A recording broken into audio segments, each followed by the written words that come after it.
রঙিন গরুর সাথে রঙিন মালা, দেখতে সুন্দরের জন্য। জমজমাট কেনাবেচা চলছে গাবতলীর পশুর হাটে। তার পাশেই অস্থায়ী দোকান নিয়ে বসেছেন পারুল বেগম। বিক্রি করছেন গরুর জন্য রঙিন মালা ও দড়ি। প্রতি বছর কোরবানির ঈদে 5 দিনের জন্য বসেন এই ব্যবসায়, যা থেকে দিনে আয় থাকে প্রায় 1000 টাকা। বছরে আমি কটা এই যে দড়ি, কটা মালা তুলি, বিক্রি আছে হালকা পাতলা। শুধু গাবতলী নয়, রাজধানীর মিরপুর, মোহাম্মদপুর, কারওয়ানবাজার সহ বিভিন্ন এলাকায় সড়কের পাশে কিংবা ফেরি করেও বিক্রি করছেন ভুসি, কাঁচা ঘাস, খড়, মাংস কাটার জন্য কাঠের গুঁড়ি ও পাটি সহ প্রয়োজনীয় বিভিন্ন পণ্য। প্রফিট ভালো হইতেছে।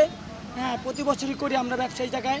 আমাদের এখন 3000, 4000, 5000 টাকা ইনকাম হয় আর কি। যদি আমরা 1 লাখ টাকা ব্যয় করি তো মনে করি আমাদের 1.5 লাখ টাকা, 2 লাখ টাকা এরকম আসে। মোটামুটি ইনশাল্লাহ চলতে পারি, আল্লাহ চালাইতে পারে। গরু হাটও জমজমাট, হাটও অনেক মানুষজন আছে, গরুওয়ালারাও খুশি, আমরাও খুশি। বিক্রি ভালো হইতেছে, ক্রেতারাও নিতেছে।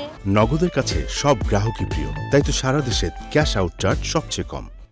দাম নিয়ে কিছুটা অসন্তোষ থাকলেও হাটের পাশেই এমন সুযোগ থাকায় পছন্দের পশুর জন্য মালা কিংবা কোরবানির প্রয়োজনীয় পণ্য কিনে নিচ্ছেন ক্রেতারা। মালাটা কিনে আমাদের গরুর গলায় পরাইতে থাকি, আমরা গরুটা খুব সুন্দর দেখা যায়। 1 কেজি ভুসির দাম 60 টাকা, এগুলা কিনে নিয়ে আমরা গরুরে খাওয়াই। এই খের 15 টাকা আটি, আমি গ্যাসের বাড়ি বেশি 4 টাকা, 2 টাকা আটি, 15 টাকা আটি।